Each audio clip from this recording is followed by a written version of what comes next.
Hello guys! Welcome back ulit sa aming channel! For today's vlog, ay dadali namin kayo sa isa sa pinakamagandang lugar dito sa British Columbia. Ito ay ang The Butchart Gardens. Kung mahilig kayo sa nature, flowers, at peaceful scenery, magugustuhan nyo ang lugar na ito. Tara, samahan nyo kami! Let's go!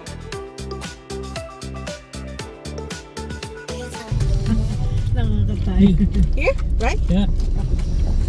Nakakatayo nagsasayaw nila. Akala ko nagjo-joke lang siya. Kahit dito. Talagang gano'n lang. Tinuturo nila. Nandito kami ngayon sa Butchart Gardens. Yan. Maganda naman yung weather. So, okay. Yan. Bungad na agad ang mga flowers. Yun. Free umbrella. Tara na, let's go.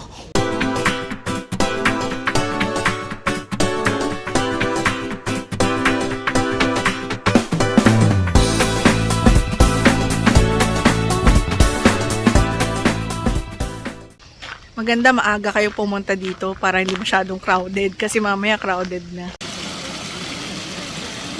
Baka rose siya. Ibang klase lang. Oo, hindi na pwede. Starting 2025, bawal na yung pool wagons at saka yung retractable, yung sa pets, yung nahihila ng pet na gano'n. Bawal na. Bawal ng drone, bawal mag-smoke, vapor, bawal din drone. Bakit ang bawal ang selfie stick? Ano to? Ano yung... Daffodil, di ba? Daffodil ba yan? Oo, iba na kulay. Ang cute nito, oh. Oo nga eh. Ano tong mga to? Ano yan? Ang cute, oh. May pink, may white, may red. And then this one. Pagpasok nyo pa lang sa garden, ay sasalubong na sa inyo ang magaganda at makukulay na mga bulaklak at halaman at well-maintained na mga pathways. Dahil Easter, meron silang Easter Bunny Hunt para sa mga bata. Ang The Butchart Garden ay over 55 acres ang laki. Dito din sa loob ng garden ay meron silang iba't ibang sections na may iba't ibang unique themes and charms.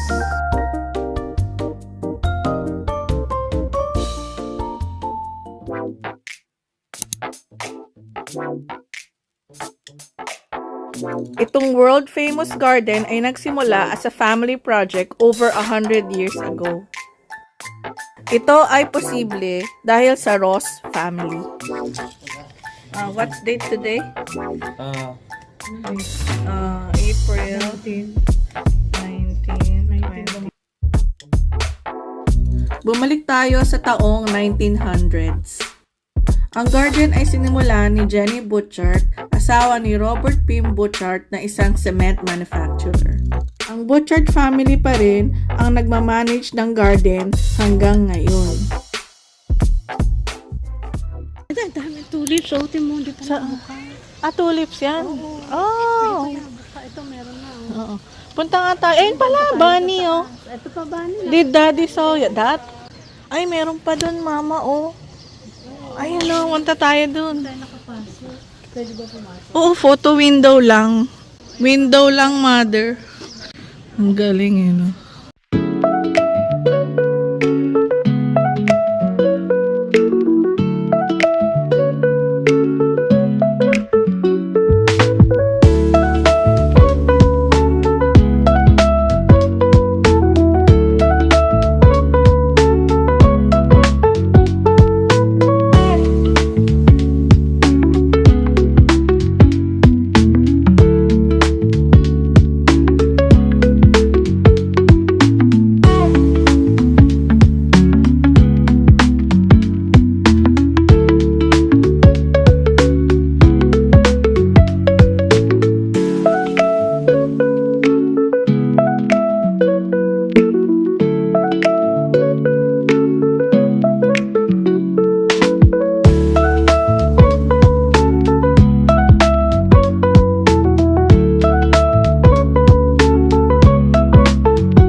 sa baba. Wow, it's nice here. Itong nakikita nyo guys ay tinatawag na The Sunken Garden. Ito na siguro ang pinaka-iconic spot dito sa park. Maniniwala ba kayo na dati itong limestone quarry? Pero, nang wala na silang makuhang limestone dito, ginawa na lang ni Jenny Butchart na garden ang quarry na ito. At hindi nga nagkamali si Jenny Butchart sa ginawa niya. Kung makikita nyo yung mga bulaklak dito at mga puno, napakaganda talaga. Breathtaking.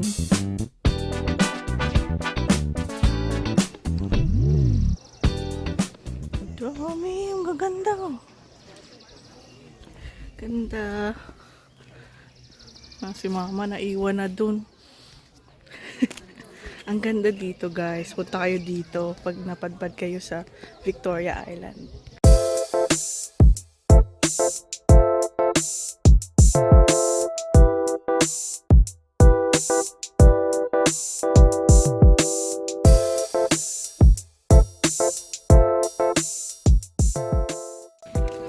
Naghahanap kami ng mga bunnies, 10 bunnies, at makakakuha kami ng Easter treat. Kahit na malaki ang garden na to, hindi kayo mapapagod sa kakalakad. Kasi sa makikita nyo mga magagandang bulaklak at mga puno, mawawala ang pagod nyo.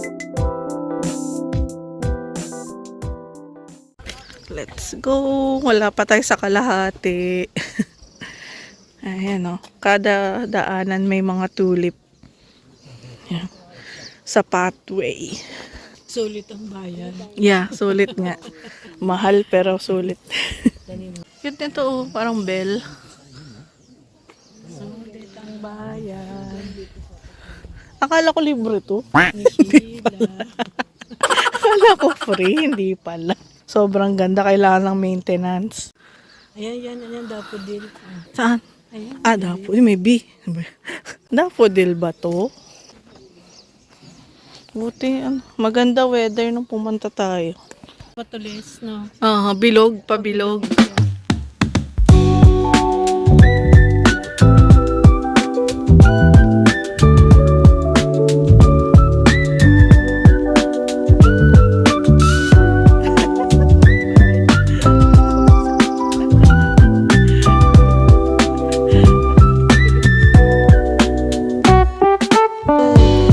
Bunny.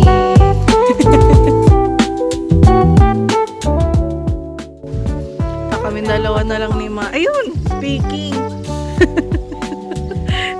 Bunny there? Did you see the bunny there? OMG. No, I didn't. I saw you, not the fountain. Wow! Wow!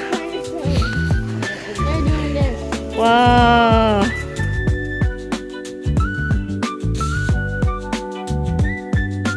Picture tayo dito. Let's go down.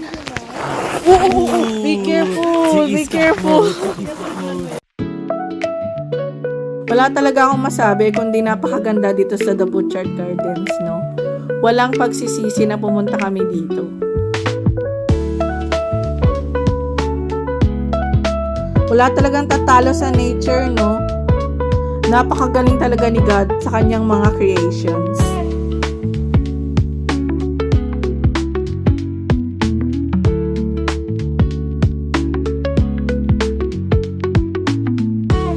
Chine-check ng anak ko kung nakakailan na siyang bunnies para meron siyang treat after ng aming tour. Perfect talaga ang Butchart Garden sa mga visitors, lalo na sa mga families.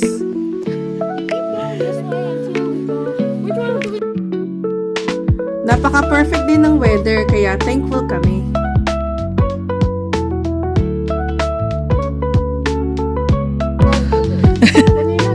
Dami namin nakikita. Ayun, there's one. Across it out.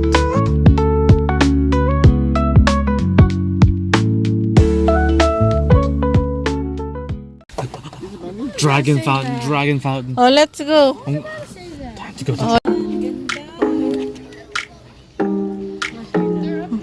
mga tulip.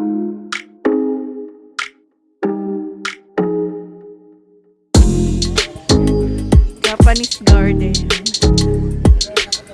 Sa loob. We're gonna ride the carousel? We will need to buy token.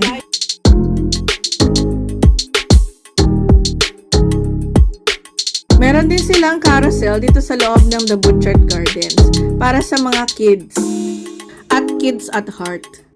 First time din na anak naming sumakay ng carousel kaya super excited siya. Support.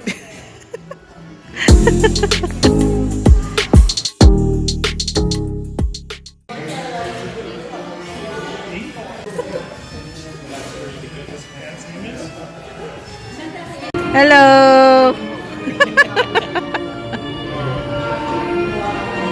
Yay! Say hi, say hi. Hello. Stay muna. After namin sa carousel, pumunta naman kami sa ibang parts ng garden tulad ng Japanese garden at ng rose garden.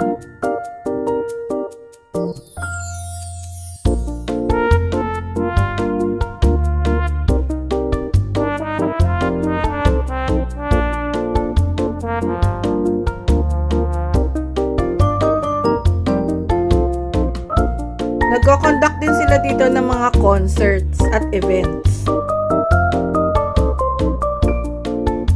Meron din kayong makikita mga benches dito sa loob ng park. So, if pagod na kayo maglakad, umupo muna kayo doon at magpahinga.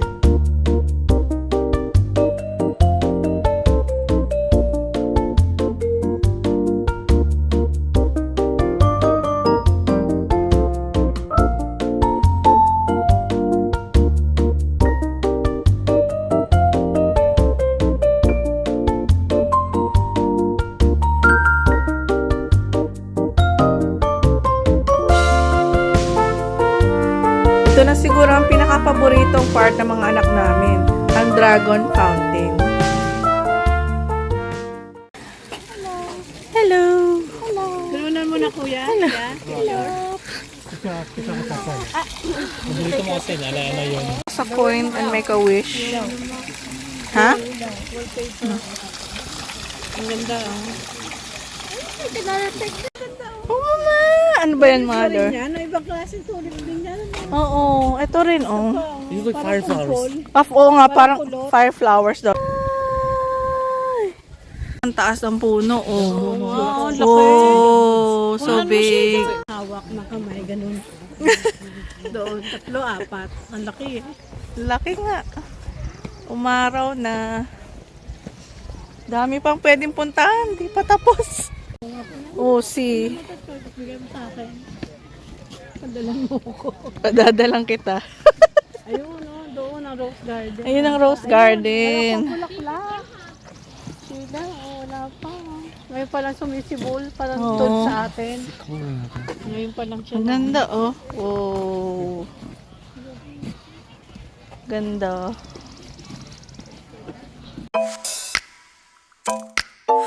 Kahit saan ka banda tumingin, lagi kami makikita mga magagandang bulaklak, kagaya ng mga to. At saka napakalawak ng garden na to. Imaginein mo, no, kung meron kang ganitong garden, panalo ka na sa buhay.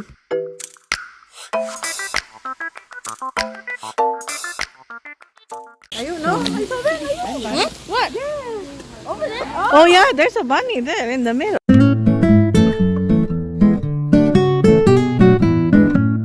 Nandito na tayo ngayon sa Japanese garden. Ang galing dragon. Parang ang laki niya sa picture. Pag ginawa naman sa malayo niya, parang malaki. Pagpasok mo pa lang sa Japanese garden, para ka nang nag-step in sa ibang mundo. Iba talaga ang nabibigay na calmness ng mga Japanese gardens.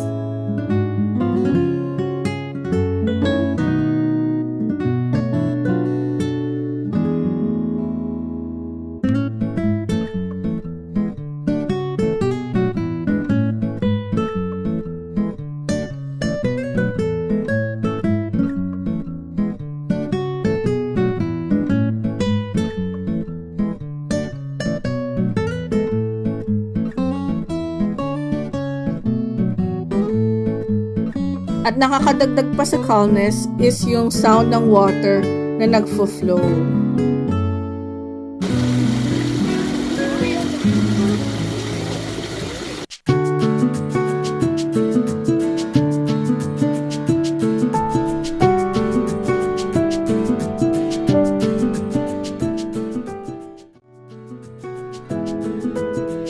We're almost done dito sa pag-tour sa garden, pero parang ayoko pang umuwi. Hindi ko makakalimutan ang experience na to with my family. Hopefully, makabalik ulit kami dito next time para makapag-tour ulit kasi hindi talaga nakakasawa.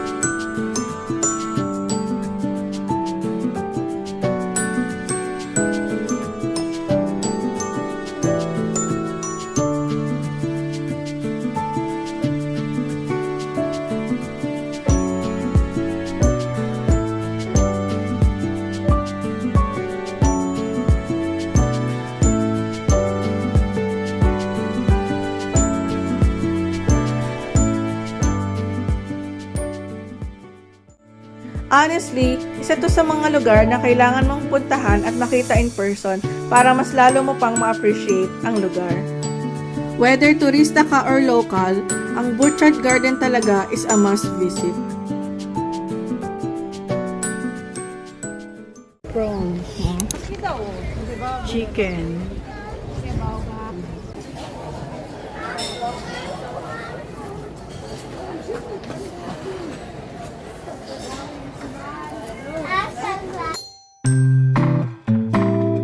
So guys, lunchtime na. So dito kami sa The Blue Poppy Restaurant. Gusto namin i-try ang mga food dito. Bread and soup para kay mama. And for dessert, ang chocolate mousse. While waiting for our food, makikita nyo na napakaganda ng dining place na ito. Pinaghalong old and new ang interior ng restaurant na ito.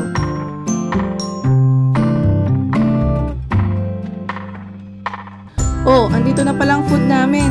Kain tayo, guys!